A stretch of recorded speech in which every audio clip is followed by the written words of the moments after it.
Hello everyone, good morning all of you. स्वागत है आप सभी का हमारे YouTube channel John of life science में। तो इस सेशन के अंदर जो आपके लैब असिस्टेंट बायोलॉजी के अंदर जो आपके सिलेबस में टॉपिक है आपके कोशिका सिद्धांत का, उसको अपन स्टडी करेंगे।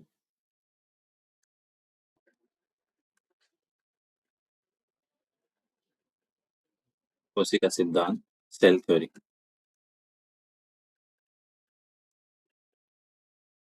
ठीक है, जिन्होंने प्रीवियस लेक्चर नहीं देखे हैं, अपने 2-3 वीडियो आपके लैब असिस्टेंट बायोलॉजी के अकॉर्डिंग अपलोड किए हैं, तो उनको आप जाके एक बार देख लेना। काफी इंपॉर्टेंट चीजें हैं, शॉर्ट वीडियो के अंदर आपको सारी चीजें समझा रहे हैं।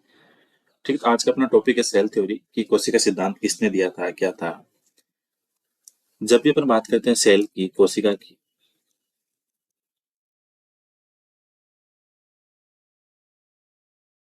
शुरू से अपन एक लाइन याद करके आ रहे हैं कि कोशिका है आपके शरीर की क्रियात्मक और संरचनात्मक इकाई है।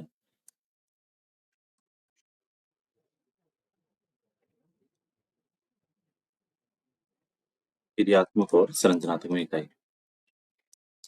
तो कहते क्यों है, इसके पीछे भी काफी सारे लॉजिक है। क्योंकि एनिमल्स के अंदर आपकी जो बॉडी है, वो सारी की सारी अगर कंपोजिशन की बात करें, उसकी बनावट की बात करें, तो क्या होगी, वो आपकी सेल। एक सेकेंड।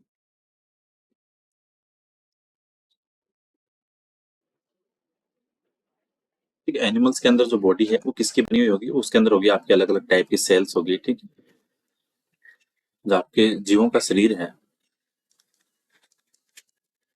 किससे मिलकर बना, विभिन्न प्रकार की कोशिकाओं से।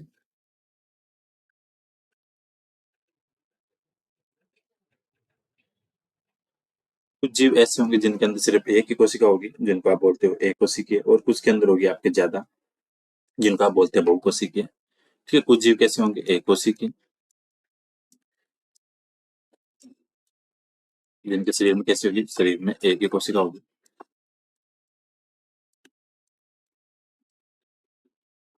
कुछ ऐसे होंगे जो बहुकोशिकीय होंगे, जिनको आप बोलते हो मल्टी सेल्यूलर। शरीर में क्या होगी, अलग अलग विभिन्न कोशिकाएं होंगी। इन सारी बातों को लेके 2-3 साइंटिस्ट है अलग अलग, उन्होंने अपनी अपनी सारी बातें बताई कि कोशिका सिद्धांत क्या है और एनिमल्स की बॉडी के अंदर इनका क्या योगदान है, उनके कंपोजिशन में, उनकी बनावट में। तो जो कोशिका सिद्धांत की बात आती है, तो 3 साइंटिस्ट का नाम सबसे पहले आता है।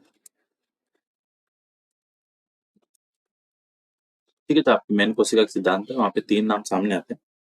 एक तो आता है आपके सेल्डन का,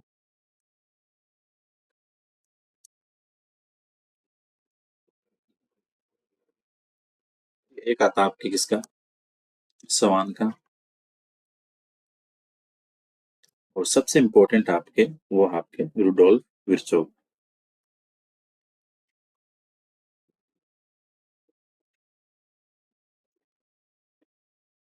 ठीक है, जब भी कोशिका सिद्धांत की बात करते हैं तो 3 नाम सामने आते हैं, एक तो सेल्डन एंड सवान, इन दोनों का साथ में आता है, और एक आता है आपके रुडोल्फ विर्चोव। तो पहले देखते हैं सेल्डन ने क्या कहा। सेल्डन की बात करें अपन,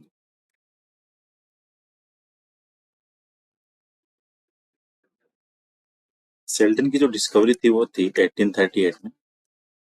सेल्डन ने क्या किया, काफी सारे प्लांट्स देखे, मतलब पौधे देखे, और उनको पौधों को देख के उन्होंने ये बोला कि जितने भी प्लांट्स हैं, ठीक है, उनकी बनावट के अंदर अलग अलग प्रकार की कोशिकाएं हैं।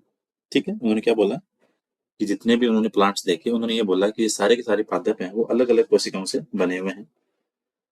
ठीक है, तो इनका कंपोजिशन क्या था कि पादप अलग अलग प्रकार की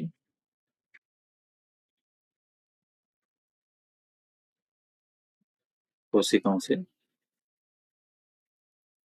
मिलकर बने हुए हैं। ठीक है, तो कहने का मतलब ये है, इन्होंने क्या ऑब्जर्व की थी, इन्होंने प्लांट्स ऑब्जर्व किए, और उन्होंने बोला कि जितने भी उन्होंने प्लांट्स देखे, उन्होंने कहा कि सारे के सारे पादप हैं, प्लांट्स है, वो सारे के सारे अलग अलग प्रकार की कोशिकाओं से मिलकर बने हुए। इसी टाइम पे स्वान ने क्या किया, स्वान ने भी अलग डिस्कवरी की अपनी।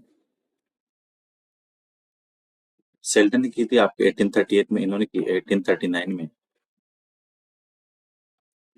और इन्होंने क्या किया, अलग अलग एनिमल्स की सेल देखी, और उन्होंने कहा कि जितनी भी अलग अलग प्रकार की कोशिकाएं हैं, उन कोशिकाओं के बाहर एक अलग लेयर बनी हुई है, कवर बनी हुई है, उसको उन्होंने नाम दिया था, जिसको आज अपन बोलते हैं क्या, कोशिका झिल्ली। ठीक है, इन्होंने क्या कहा, जीवों की कोशिका के बाहर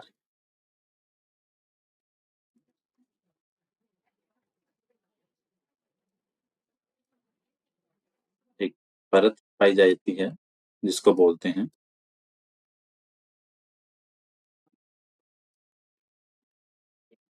जिसे क्या बोलते हैं, कोशिका झिल्ली और प्लाज्मा मेम्ब्रेन।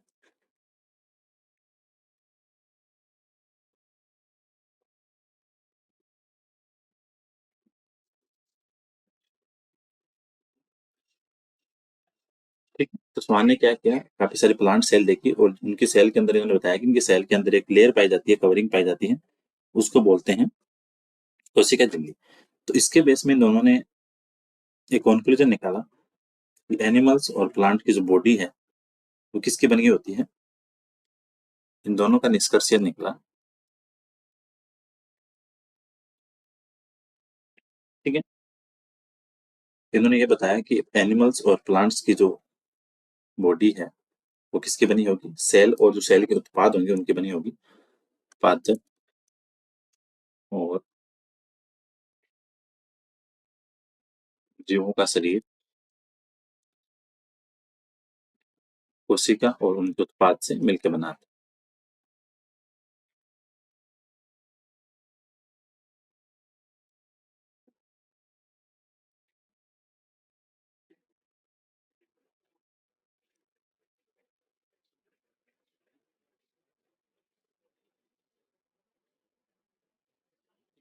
तो आपके सेल्डन ने सबसे पहले प्लांट देखे और प्लांट के अंदर इन्होंने ये बोला कि अलग अलग प्लांट्स उनके अंदर अलग अलग सेल्स पाई जाती हैं।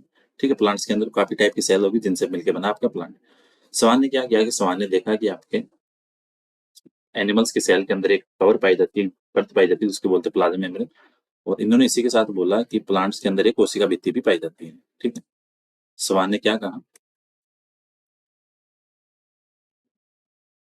पादपों में कोशिका भित्ति भी पाई जाती है।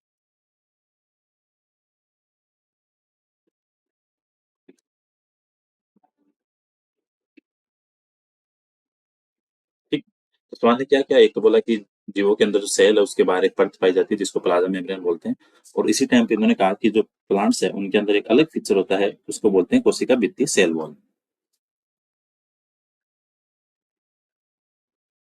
ठीक है, तो इन दोनों का जो लास्ट में निष्कर्ष निकल के ये आया कि animals and plants body are composed of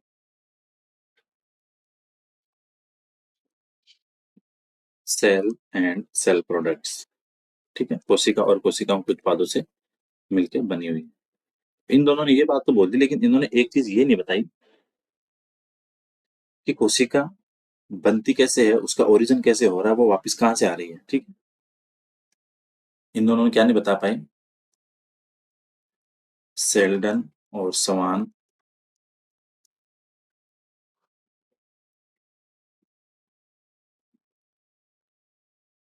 ने यह नहीं बताया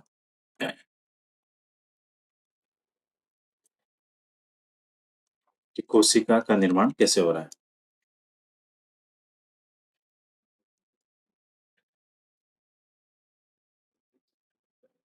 ठीक है, इन्होंने सेल थ्योरी दे दी, लेकिन इन्होंने ये नहीं बताया कि आपकी सेल बनती कैसे है। इसके बाद में एक सबसे यूनिक नेम निकल के आता है, जिसको बोलते हैं, वो साइंटिस्ट का नाम था रिडोल्फ विर्चोव। 1855 में इन्होंने सबसे पहली बार ये कहा कि जो सेल्स हैं वो डिवाइड होती है, और उन सेल के डिवाइड होने से ही क्या है, आपकी नई सेल बनती है। ठीक है, आपकी जो नई सेल है वो पुरानी वाली सेल के विभाजित होने से, डिवाइड होने से ही क्या है, आपकी नई सेल बनती है। तो इन्होंने क्या कहा, cell divide and new cell formed from pre-existing cell। मतलब पुरानी कोशिकाओं के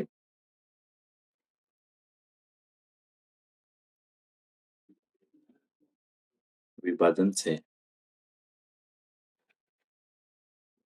नई कोशिकाएं बनती है।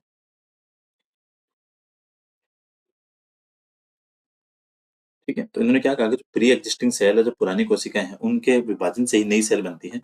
और इन्होंने प्री एग्जिस्टिंग सेल के लिए एक नाम यूज किया था, उसको बोलते थे ओमनिस सेल्यूला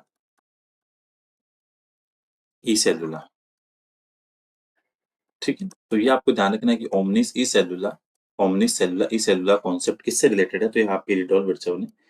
ठीक, तो इन्होंने क्या किया, तो सेल्डन और स्वान की थ्योरी थी उसको मॉडिफाई किया, और लास्ट में इन्होंने क्या कहा, जो इन्होंने मॉडर्न थ्योरी दी थी, जिसको आप आज के टाइम पे पढ़ते हैं, तो इस मॉडर्न थ्योरी के अंदर क्या आता है, सेल थ्योरी। तो रिडोल विर्चोव ने बताया कि जो पुरानी कोशिकाओं के विभाजन से नई कोशिकाएं बनती है, और इन्होंने सेल्डन और स्वान की बातों को मॉडिफाई करके उनको अलग तरीके से करेक्ट करके बताया कि सारे के सारे जो लिविंग ऑर्गेनिज्म है, उनकी बॉडी किसकी बनी होगी, सेल और उनके उत्पादों से सभी जीवित जीवों की शरीर कोशिका तथा कोशिका उत्पादों से मिलकर बना है।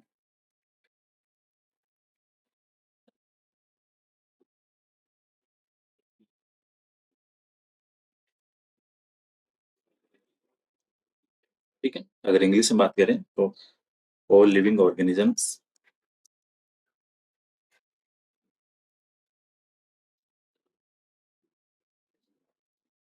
Are composed of cells and products of cell. ठीक है, एक बात तो ये होगी इनकी सेल थ्योरी में। दूसरी बात थी सेल, ऑल सेल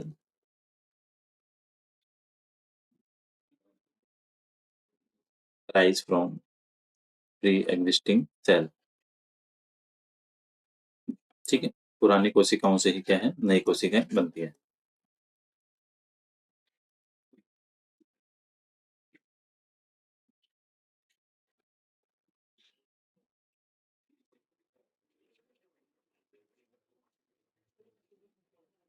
तो ये बातें थी आपके रिडोल विर्चो की, जो इसका इम्पोर्टेंट कंट्रीब्यूशन था सेल थ्योरी के अंदर। तो इन्होंने क्या किया, 1855 में क्या किया, इन्होंने कहा कि सेल डिवाइड होगी, और जो पुरानी वाली सेल है वो उनके डिवाइड होने से क्या है, आपकी नई सेल बनेगी।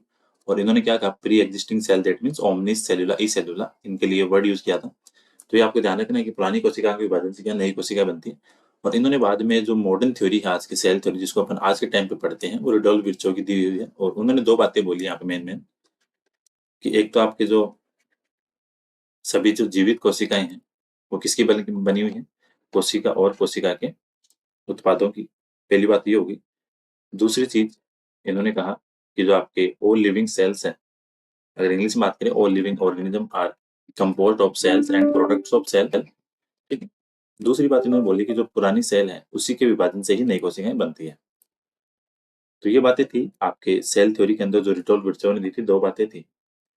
दूसरी चीज आपको इसी के साथ साथ जो एग्जाम के लिए याद रखनी है, एक तो ध्यान रखना है कि जो आपका सेल्डन था, ये क्या था, बोटनिस्ट था, मतलब किसका था, बोटनी का आदमी था। और कहाँ का था, ये जर्मन का। कई बार ये चीज भी एग्जाम में पूछ लेते हैं। दूसरी बात, जो चौहान था वो क्या था, आपके जूलॉजिस्ट था।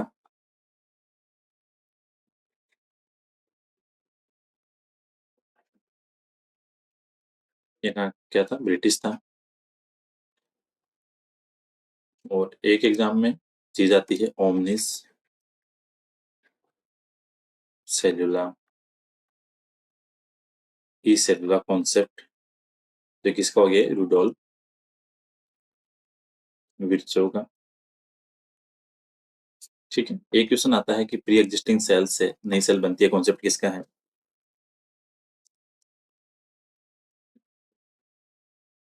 पुरानी कोशिकाओं से जो नई कोशिकाएं बनती है, ये कॉन्सेप्ट किसका था, रूडोल्फ विर्चो। तो ये आपके सिलेबस के अकॉर्डिंग सेल थ्योरी, कोशिका सिद्धांत, जो आपके लिए इम्पोर्टेंट है।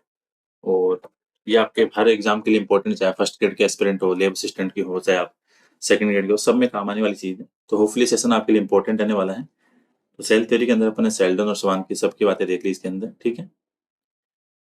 तो जिन्होंने प्रीवियस लेक्चर नहीं देखे, एक बार आप जाके उनको भी देख लेना, ताकि आपके लिए थोड़ी चीजें इंपॉर्टेंट है। तो कोशिका सिद्धांत में आपको 3 नाम ध्यान रखने, सेल्डन, स्वान और रिटोल विर्चोव, ठीक है। और वीडियो को शेयर भी करना, लाइक भी करना, और अगर और कोई सजेशन हो तो मुझे कमेंट कर देना, मैसेज कर देना। Thank you so much for watching this video. मिलते हैं नेक्स्ट।